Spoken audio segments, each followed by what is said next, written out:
Vote का हकदार वो है जो तुम्हारी तकलीफ को अपना तकलीफ समझे, जो तुम्हारे आंसू को अपने आंसू समझे, जो तुम्हारे बच्चों को देखकर अपने औलाद की तरह उनकी तरक्की के और स्कूल का इंतजाम कर सके। 11 तारीख को आपको मोदी को, नीतीश कुमार को, तेजस्वी को एक बेहतर जवाब देना है। पतंग छाप को बटन दबाकर आपको देना है। अरे मैं 5 मर्तबा का सांसद हूँ, मुझे 2 मर्तबा बेहतरीन सांसद का अवार्ड से नवाजा गया। जब आप और हम मिलकर सीमांचल जिंदाबाद का नारा लगाते हैं तो उसका मतलब यह है कि जिंदों की सरजमीन है, ये मुर्दों की सरजमीन नहीं है।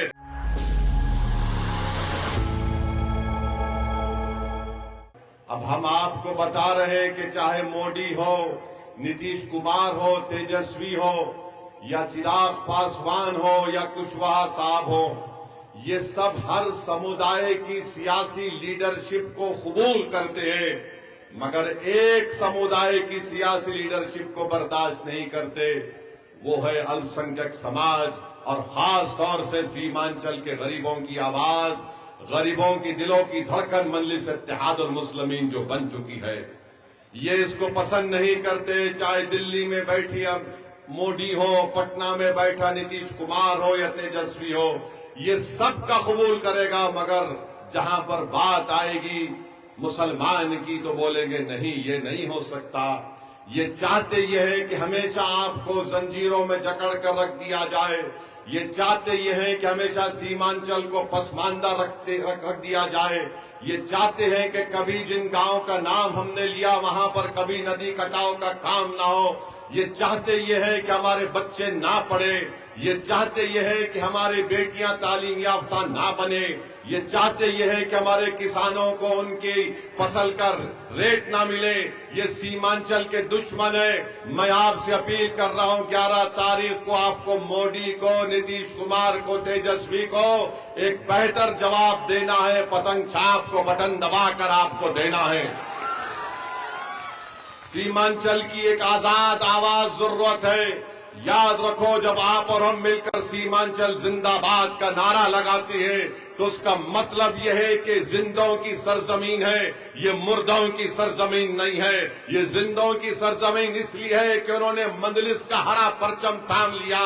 ये जिंदों की सरजमीन इसलिए है कि बरसों की दिल फरेब झूठ को आपने मुस्तरद कर दिया और आपने महसूस कर लिया कि हमारा नेता सीमांचल का बेटा होगा। कोई पटना में बैठने वाला जालिम सीमांचल की आवाज को ना समझता है ना कुछ बोल सकेगा। अगर आप तौसीफ आलम को छोड़कर और दूसरी पार्टी के उम्मीदवार को डालने का सोच रही है तो याद रखिए, जिसको सुनाई नहीं देता तुम्हारा गम, जो तुम्हारे आंख में आंसू है उसको देख नहीं सकता, जो तुम्हारी नाइंसाफी को अपनी नाइंसाफी नहीं समझ सकता, बहादुरगंज की जनता, सीमांचल की जनता वो तुम्हारे वोट का हकदार नहीं है। वोट का हकदार वो है जो तुम्हारी तकलीफ को अपना तकलीफ समझे, जो तुम्हारे आंसू को अपने आंसू समझे, जो तुम्हारे बच्चों को देखकर अपने औलाद की तरह उनकी तरक्की के और स्कूल का इंतजाम कर सके, जो रिश्वतखोरी का, भ्रष्टाचार का खात्मा कर सके, जो नदी कटाव का काम करा सके, जो सीमांचल के किसान को इंसाफ दिला सके, जो सीमांचल के नौजवानों का मुस्तकबिल रोशन करे। ये काम अगर कोई कर रहा है तो ओवैसी और मजलिस इत्तेहादुल मुस्लिमीन कर रही है। मोदी सीमांचल को आकर घुसपैठिया बोलता है। बताओ, क्या आप बांग्लादेशी हैं? क्या आप नेपाली हैं? जोर से बोलिए, आप हैं क्या? हमारी माँ और बहनें, आप भी हाथ उठाकर बोलिए, क्या कोई बांग्लादेशी नेपाली है बहादुरगंज में? ये मोदी कहता है। और तेजस्वी क्या कहता है हमको? ये चरमपंथी है ओवैसी। यानी मोदी, तेजस्वी का बड़ा भाई मोदी हमको घुसपैठी बोलता है, तेजस्वी हमको कहता है चरमपंथी है। तो कौन चरमपंथी है लालू परिवार के निगाहों में?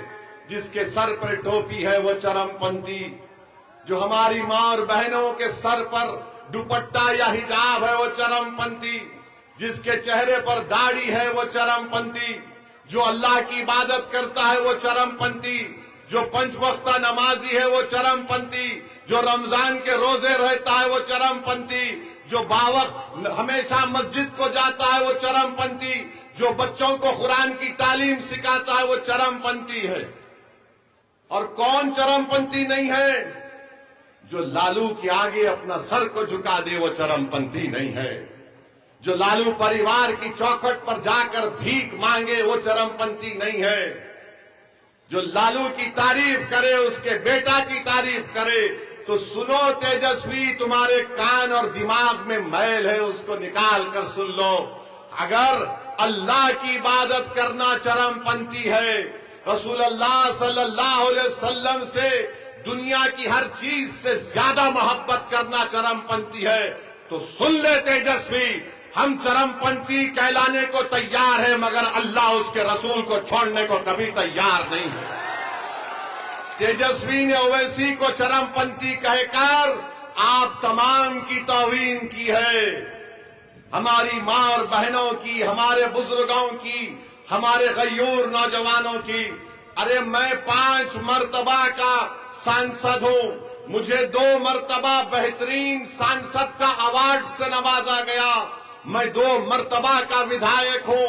आज बताओ ये कौन सी जबान में तेजस्वी बोल रहा है?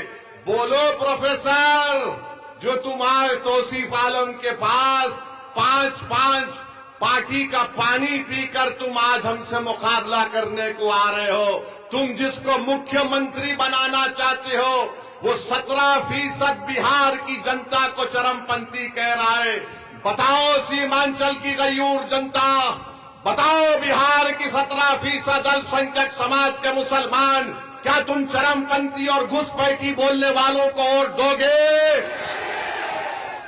क्या तुम चरमपंथी और घुसपैठी वालों को वोट दोगे?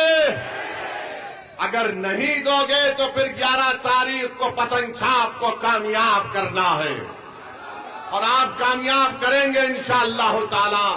सुन लो मोदी, अमित शाह, नीतीश कुमार, चिराग पासवान और तेजस्वी, मजलिस के लीडर को गाली देने से तुम ये समझ रहे हो कि हमको कुछ फर्क पड़ता, नहीं पड़ता।